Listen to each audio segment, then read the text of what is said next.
Vienas kokosas, begalybė receptų. Mačiau video, kur moteris iš vieno kokoso pasidarė kokosų sviestą, kokosų aliejų, kokosų čipsus, kokosų drožlės ir taip toliau. Šiuos receptus išbandysime, jeigu mums pavyks atidaryti šitą kokosą. Taip sunku. Nusipirkau kokosą vakar ir jį reikėjo išmesti. Tikiuosi šitas bus geras. Išnypšė. Atidam šiaudelį ir jau galima gerti. Juokauju. Aš tada buvau taip gerusi, tai po to atidariau kokosą ir pasirodo, kad jis buvo supelijęs. Bait.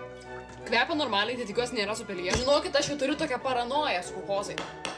Tengi biški trūksta jėgos, aš jo negaliu iš karto praskelti, bet galiu skyliai padaryti. Nepatikėsite, bet man viskas pavyko. Turim kokosus, turime kokosų vandenį. Cheers. Amazing. Mano plane dabar yra pasidaryti kokosų pieną ir kokosų drožlę. Reikia tiesiog paprasčiausiai šitų supjausti į dar mažesnius kubelius. Man padės skustukas, tikiuosi pai. Aš čia darau savo gyvenimą. Dieve, tu mano dieve. Dėl aš šitą nesąmonę darau, aš turiu tarpą tiek kokoso ir mes sutarkavom va šitį. Kadangi neturiu blenderio, man bus viskas žymiai sunkiau. Savo sutarkuotą kokosą įdėsiu būtent va čia. Kadangi jau kokosų vandenį savo išgėriau, nes žiauriai skanus, tai įpilsiu paprasto man.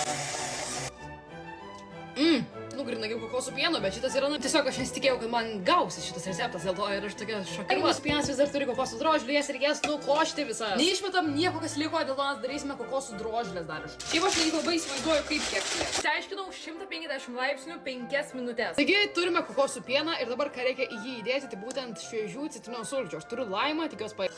Šaldytuve po pusvalandžio turėtų susidaryti kokosų kremas ir po to įdėti 12 valandų į šaldyklą. Gerai, tai gavosi taip, kad aš įdėjau į tą pieną citrinos rūgšties, kas turėjo sutraukti visus riebalus ir jie turėjo atsiskirti nuo tos citrinos rūgšties ir skysčio ir taip toliau. Bet aš neįsivaizduoju, ką blogai padariau, kadangi po pusės valandos nieko nesigauna, aš tiesiog turiu pieną su citrina. Įdedam kokoso drožlės, įpilam kokoso pieną, viską sudedam, išmaišom, paimam nieko dėtą žmogų ir duosim paragauti.